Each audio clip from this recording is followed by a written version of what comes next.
Nous sommes le 26 septembre 2017 et nous aborderons rapidement l'économie pour les nuls.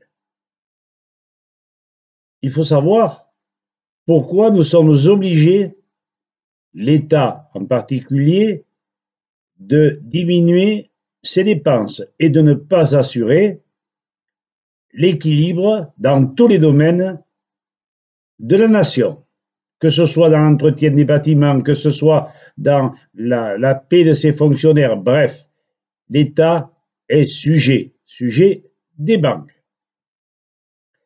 La monnaie, pièces, billets, carte bleue, chèque n'est qu'un moyen facilitant les échanges. Je suis clair, n'est-ce pas? Bien.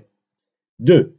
En supprimant à l'État le droit d'émettre de la monnaie par la loi Pompidou de janvier 1973, ce droit régalien, pourtant inaliénable, a été confié aux banques privées. Comme disait Marché, c'est un scandale. C'est normal. Quand on voit des gens, je ne dis pas oisifs, bien sûr, mais quand on voit des gens qui ne produisent pas, ils n'ont pas le droit de vous donner avec intérêt de la monnaie. Ces banquiers n'ont jamais prêté à notre État, à nos industriels, aux particuliers, sans que ne se greffe un intérêt souvent conséquent.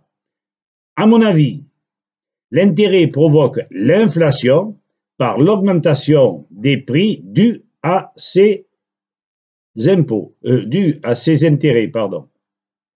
Il en est de même pour les particuliers. Or, que produit le banquier? Que dalle.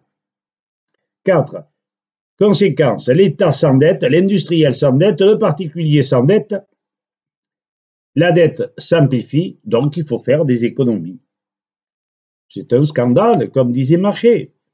5. On sait pourtant que l'État aurait pu, s'il avait gardé son droit régalien, émettre de la monnaie par la Banque de France ou emprunter gratuitement à cette dernière, à concurrence de ses rentrées d'argent,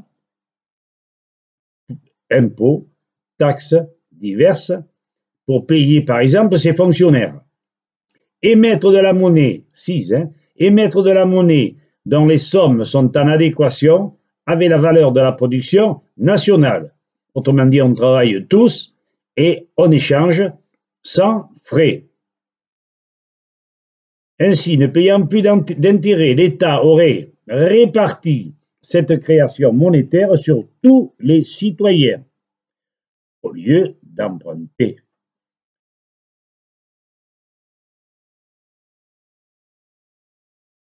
Il aurait pu aussi prêter aux industriels à des taux très préférentiels, aux industriels bien sûr compétitifs, à condition que la demande nationale soit effective.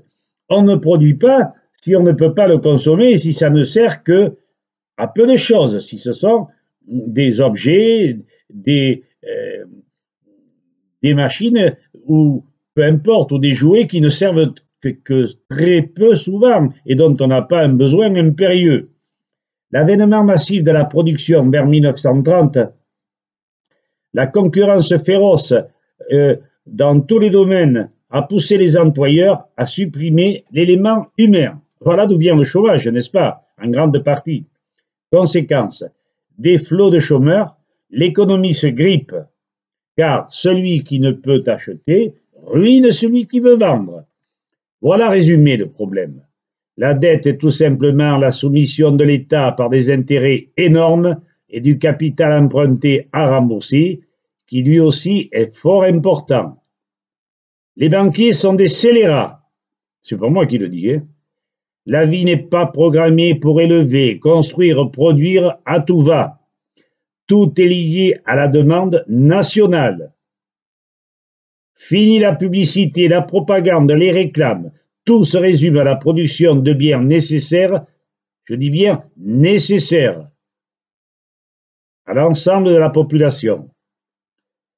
le nécessaire pour se nourrir, se vêtir, se loger, se déplacer, entretenir. Non, on ne pense aujourd'hui que à dépenser un maximum, alors que cette dépense, elle est soumise à la banque par les intérêts. 80%, sinon plus, de gens dont l'État vivent avec l'intérêt. L'économie actuelle est basée sur des lois dépassées.